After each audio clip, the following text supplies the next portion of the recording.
Ethiopia is set to inaugurate Africa's biggest hydroelectric dam. The Grand Ethiopian Renaissance Dam will power homes and industries across East Africa, but it's sparking tensions with Egypt and Sudan over the flow of the River Nile. For more, our chief Africa correspondent Jennifer Zabazaja joins us from Johannesburg. Jennifer, this has been 14 years in the making, finally being inaugurated. Talk to us about the significance of this dam, perhaps before we talk about some of the controversies surrounding it.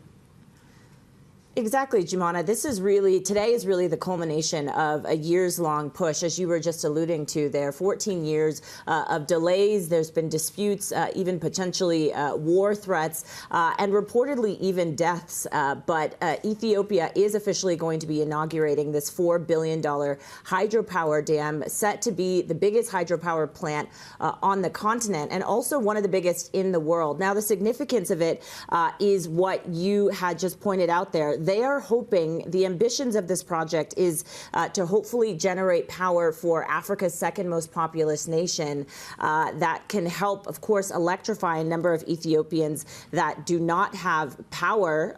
But also, they're hoping to become a major player in the hydropower export industry, not just regionally, but hopefully globally. And we've actually heard from Prime Minister Abiy Ahmed, who suggests it could generate $1 billion a year and also help the country with foreign currency inflows. And a lot of this was really how the country was able to leverage the Ethiopians, right? This has been fully funded by Ethiopians. There were no international funders that were brought into the mix. They were able to get donations and also cash bonds that people were able to buy. And so for many people, this is a rare opportunity of unity for Ethiopians, especially if we take a look at 2026 being a year where they're going to have an election. But of course, as you pointed out there's quite a lot of controversy around this dam.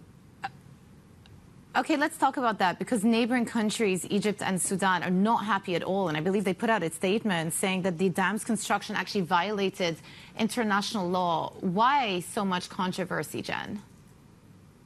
Right. And this has been an opposition from Egypt and Sudan for years. This is not the first time that we have heard their opposition. There have been many times, though, over the past 14 years of construction that they've tried to get all of these neighboring countries on board to agree with the constructs of this dam. But that has not been able to elicit any sort of agreement. And really, if we take a look at it from the perspective of Egypt, and this map is perfect to show it, Egypt, 80% of Egypt's water needs are met by the Nile. And so the Nile River, of course, is integral to this part of the world and also really globally if you take a look at it constructively. But also there's concern that some of these downstream players, as you can see there, Egypt and Sudan, potentially could have their own water needs affected if we do, in fact, see Ethiopia restricting some water downstream. And so as you were pointing out there, they are still opposed to it. So the question is,